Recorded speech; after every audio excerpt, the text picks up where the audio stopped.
Morning, Caleb signed the divorce papers. He didn't cry. He'd expected to. He'd spent 3 nights rehearsing it in his head, the pen touching the paper, the ink drying the moment his marriage officially became a document. He thought something inside him would collapse. Instead, he felt a strange, hollow quiet, like the silence after a fire when all the burning is done and only the char remains. His attorney had warned him. "You're walking away from everything, Caleb. The house, the investments, half your retirement. You don't have to do this." Caleb had looked at the man across the desk, a good man who understood contracts and assets and leverage, and said simply, "I have a daughter. That's enough." He slid the papers across the table. He drove home to a rented 2-bedroom apartment in Dayton, Ohio, where a 7-year-old named Iris was asleep on a mattress on the floor because he hadn't bought a bed frame yet, and he stood in the doorway watching her breathe and thought, "This is the only thing I was ever sure about." His ex-wife, Margot, hadn't expected that either. She had expected a fight. They'd been married for 9 years. Caleb was 34 when they divorced, had spent the previous 6 years building a small automation consulting firm from a spare bedroom while Margot climbed the ranks at a commercial real estate company downtown. By the time Iris was born, the dynamic had already shifted in ways neither of them named out loud. Margot made more money. Margot had a title. Margot traveled to Chicago and Atlanta and Denver while Caleb rearranged his schedule to do school pickups, pediatric appointments, the kind of invisible labor that doesn't appear on any resume. He didn't resent it. It wasn't resentment. It was just the arrangement that made sense. And he had believed, without examination, that Margot understood the value of what he was doing. He found out otherwise on a Tuesday in March. He came home to find Margot in the kitchen with her laptop open and a legal pad full of notes, and she told him, with the calm of someone who had rehearsed it many times, that she wanted a divorce. She said she had been unhappy for years. She said they had grown apart. She said these things gently, using phrases that sounded like they'd been workshopped with the therapist, and Caleb sat at the kitchen table they'd bought together at an estate sale in 2019 and listened to all of it. And the only question he asked when she was done was, "What about Iris?" Margot had assumed he would fight for the house, for the savings account, for the portfolio they'd built together. She had her attorney ready. She had documentation of Caleb's income relative to hers, projections, a forensic accounting of their shared assets. What she had not prepared for was a man who didn't want any of it. Caleb wanted his daughter. He wanted nothing else. His friends told him he was insane. His brother, a contractor in Columbus, drove up specifically to tell him face to face that he was throwing away his future. "She took 9 years from you," his brother said, standing in that empty apartment, looking around at the air mattress and the folding table and the IKEA boxes still flat packed against the wall. "At least take the house. At least take something." Caleb shook his head. "Iris needs stability. A custody fight drags on for years. I want it done." It was done in 6 weeks. Margot got the house in Beaver Creek, the accounts, the life they'd built. Caleb got joint custody, 3 days with him, 4 with Margot, alternating weeks for holidays. He got his truck, his tools, his laptop, and roughly $11,000 in a checking account. He was 34 years old and starting over from what felt, to everyone watching, like absolute zero. What nobody watching could see was what Caleb had been doing quietly for the previous 18 months. It had started, as most things in his life started practically. He'd been consulting for a mid-sized manufacturing firm in Springfield, helping them automate a portion of their quality control process. Standard work. He'd done it a dozen times, but this particular project had a problem none of the existing software tools handled cleanly, a specific gap in how the monitoring system communicated with the production line in real time. The existing solutions required expensive middleware and a technical team to maintain. Caleb had spent 3 weekends writing a workaround. Then he'd spent 4 more months turning that workaround into something cleaner. Then he'd spent another several months making it something that could be deployed without a technical team at all. He had never told Margot about it, not because he was hiding it. He'd mentioned it once, casually, over dinner, and she'd nodded in the way people nod when they're reading something else. He hadn't pushed it. He knew what it was. He wasn't sure anyone else would yet. By the time the divorce was finalized, the software had a name, GridSync, and 2 beta clients, the Springfield manufacturer and a smaller plant in Findlay that a former colleague had connected him with. Neither was paying much, but they were using it, and it was working. Caleb moved into the Dayton apartment in April. By May, he had a proper bed for Iris, pale wood with a little shelf at the headboard where she kept her library books. By June, he had a desk. By August, he had a third client, a regional food processing company, and a letter from an industry consultancy in Columbus asking about licensing discussions. On the nights Iris was with him, they had a routine. Dinner at the table. He cooked, nothing elaborate, but always a real meal because he believed in that.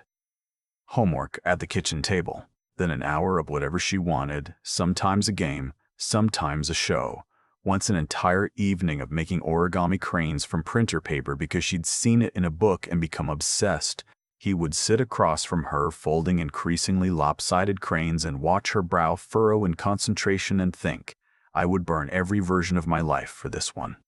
On the nights she wasn't there, he worked. He worked the way people work when they have nothing left to lose and one very specific thing to protect. He refined the software. He answered every email. He took calls from potential clients during his lunch break, sitting in his truck in parking lots because the apartment walls were thin. He read about patent applications and filed his own, working through the process slowly, making mistakes, fixing them. He applied for a small business grant through the state of Ohio and received it. $14,000, which he spent on a proper server and a part-time developer named Priya who worked remotely from Indianapolis and was, it turned out, significantly better at the front end than he was. In January, 9 months after the divorce, GridSync signed its first major contract, a logistics and warehousing company based in Cincinnati, 300 employees, looking to modernize their floor monitoring system. The contract was worth $400,000 over 2 years. Caleb sat in his truck in the parking lot of a Panera Bread in Dayton, read the signed PDF twice on his phone, and called his brother. His brother was quiet for a long moment. Then he said, "You're kidding me." "No." Another silence. "Caleb, you need a lawyer." "I know." He got a business attorney. He also, quietly, called Iris that evening. It was Margot's week, and asked how her day was, and listened to a full 12-minute account of a conflict on the playground involving a disputed rule in a game of Foursquare. And when she was done, he told her he was proud of her and that he'd see her Friday, and he didn't mention the contract or the money because that wasn't what the call was about. What he didn't know then was that Margot had hired a private investigator. She had sensed something shifting. She couldn't have said exactly what. Maybe it was the new truck Caleb drove to his pickup days, a used F-150 that was nonetheless cleaner and newer than the one he'd had before. Maybe it was something Iris had said, something small, the way children casually reveal things adults keep careful. Whatever it was, Margot had concerns, and Margot, who dealt in leverage professionally, handled concerns by gathering information. The investigator's report came in February.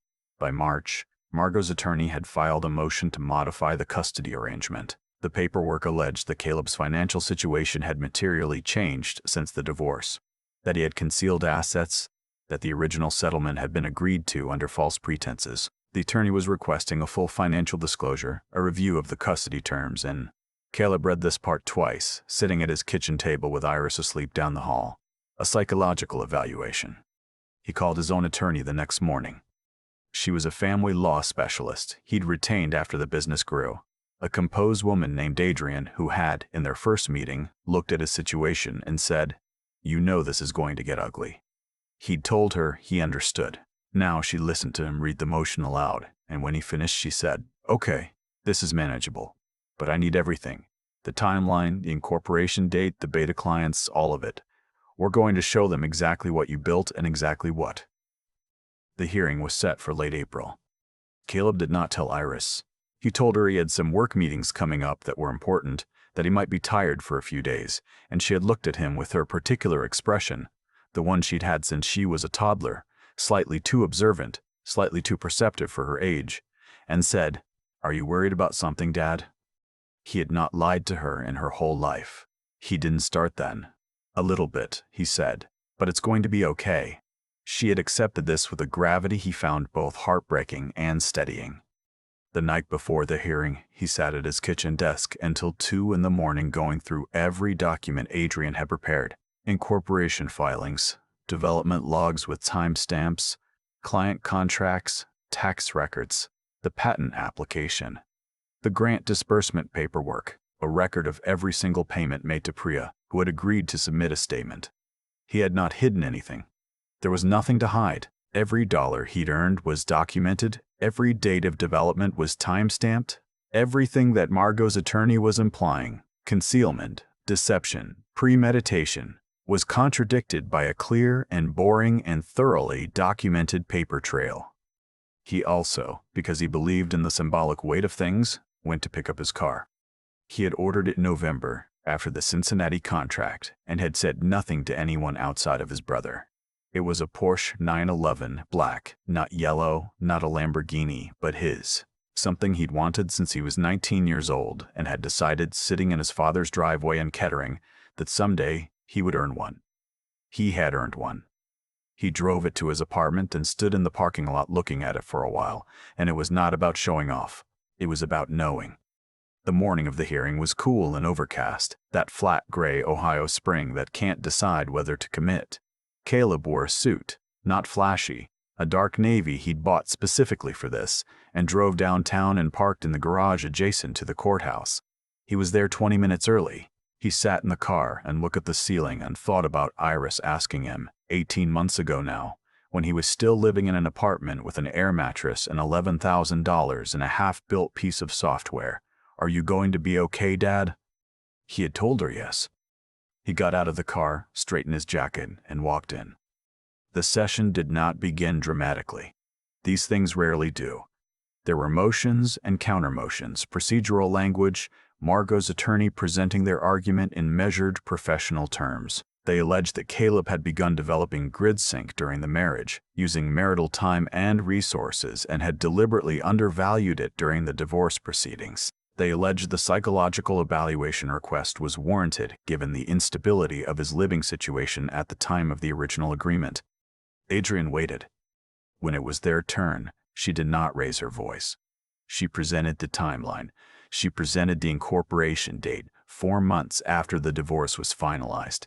She presented the development logs showing the bulk of meaningful work on GridSync occurring post-separation. She presented the beta client contracts, both of which had been signed after the divorce. She presented Priya's statement. She presented the patent filing. She presented every single item in the stack of documents Caleb had organized on his kitchen table at 2 in the morning, and she laid them on the record one at a time with the patience of someone who knows exactly how this ends. The psychological evaluation request was addressed briefly. Adrian noted that Caleb had maintained consistent employment, a stable home environment, and an unblemished co-parenting record over 19 months since the divorce. She noted Iris's school performance, social development, and the statements from 2 teachers who had interacted with Caleb at school events. She noted that there was no documented incident, no complaint, no evaluating professional who had raised any concern. The request, she argued, was not based on any genuine welfare concern. It was strategy. The judge, a methodical man who had clearly heard many variations of this argument over many years, asked a few clarifying questions.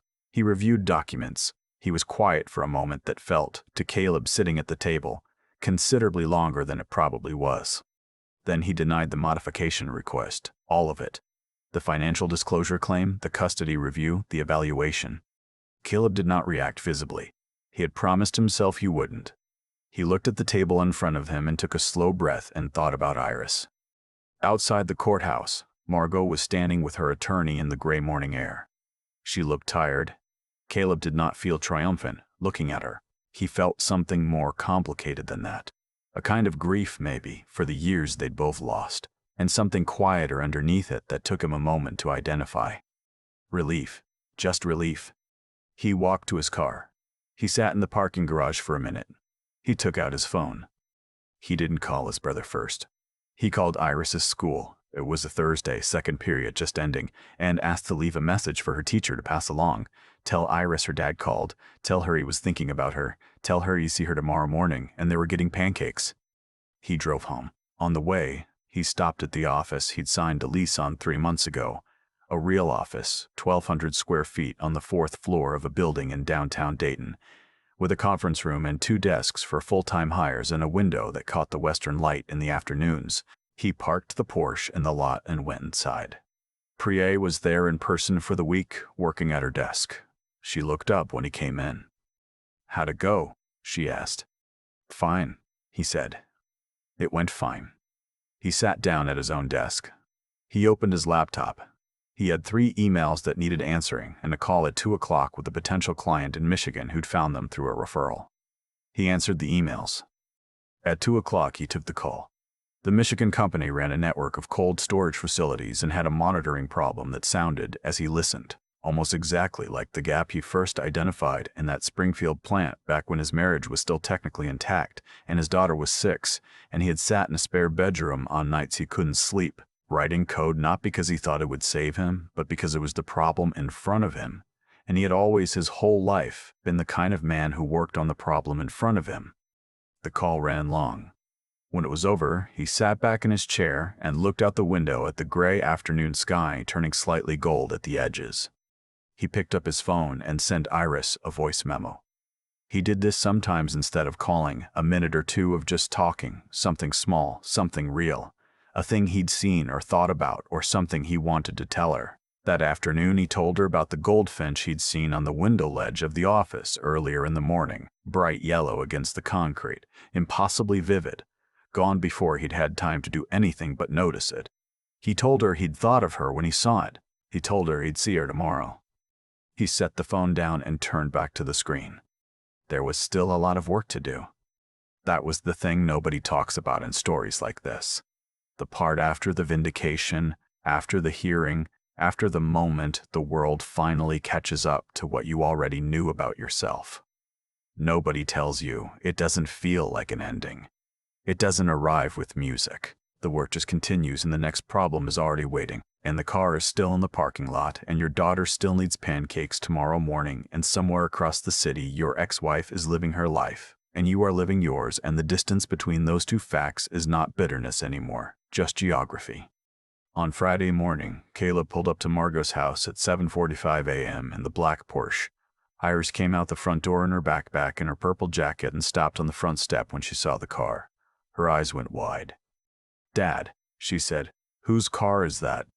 "Mine," he said. She walked down the path slowly, the way children approach something they're not sure is real.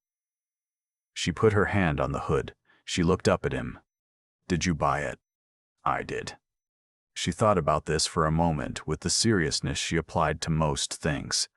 Then she said, "Can we get pancakes in it?" He laughed.